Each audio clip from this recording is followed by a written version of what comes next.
Oh, sino tong babae na to? Hala, naano siya man? Nga man ginasinghot niya ng muffin bala ho. Ula, tanawa bala siya ho. Naan na siya? Oh, kauno niya man ining muffin. Ubaw ka namit gid. Sarap. Sakto yung tamis.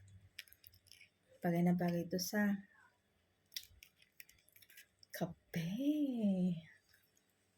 Sino dito ang Coffee is Life? Hello mga kananay cakes! For today's video ay yarn. Pinatakam ko kayo, diba, Chos?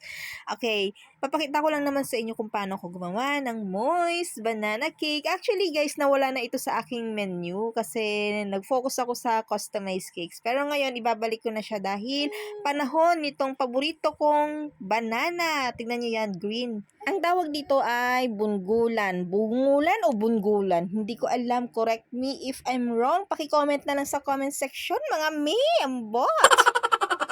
Ganito yung spelling niya, bungulan. Bungulan. Kung sa Ilonggo pa yan, sa amin, bungulan. Bungul ka. Yung bingi bala, yan. Sang una, nag-Ilonggo na siya. Nung una, nung hindi pa ako nagbe-bake, ang sabi nila, ay, Cavendish daw ito. Or di kaya lakatan daw na hilaw pa. Pero bakit green na? Hinog na siya.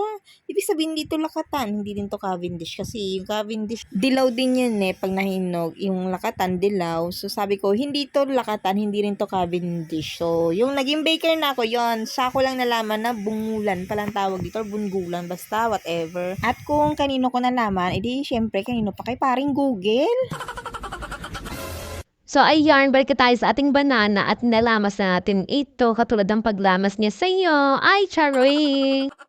Hindi pa gaanong overripe itong ating saging, pero the more na mas overripe, mas masarap. Set aside muna natin yun at dumako na tayo dito sa ating dry ingredients. So, ayan, all-purpose flour, baking soda, baking powder, at salt. And then, itong cinnamon powder at ito ang sikreto ko. Hindi na sikreto kasi sinabi ko na, charing.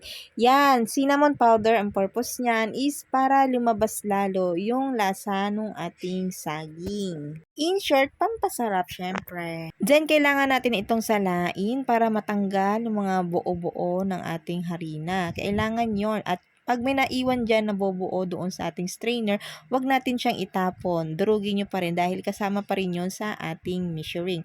Tapos, ayan, syempre, egg, beat nyo muna konti. Basagin nyo ang yolk. And then, ayan, mag-add na kayo ng asukal, mantika, and then, i-mix nyo hanggang sa matunaw lang yung ating asukal. Wag nyo i-overmix. Then, ayan, add nyo gradually yung ating dry ingredients. And then, yung mashed banana natin. So, inubos ko na yon yung 6 na banana. Mahalaga dito na wag yung i-overmix ha. Kung basta nahalo lang sakto yung inyong mixture. Then, ayan, nag-add na ako dito ng crush na cashew nuts. And then, meron din tayong nilagay dito na chocolate chips. Ayan. Ang size ng aking cupcake liner ay 3 ounces. And then, each liner ay 1/4 cup po ang aking measurement dyan. And then, nagtira pala ako doon ng isang pirasong banana pang toppings dito sa top ng ating cupcake. So, don't forget to tap 3 times para maalis yung air bubbles doon sa ating mixture. Para wala siyang butas-butas kapag kinain. Ayun ang purpose ng topping.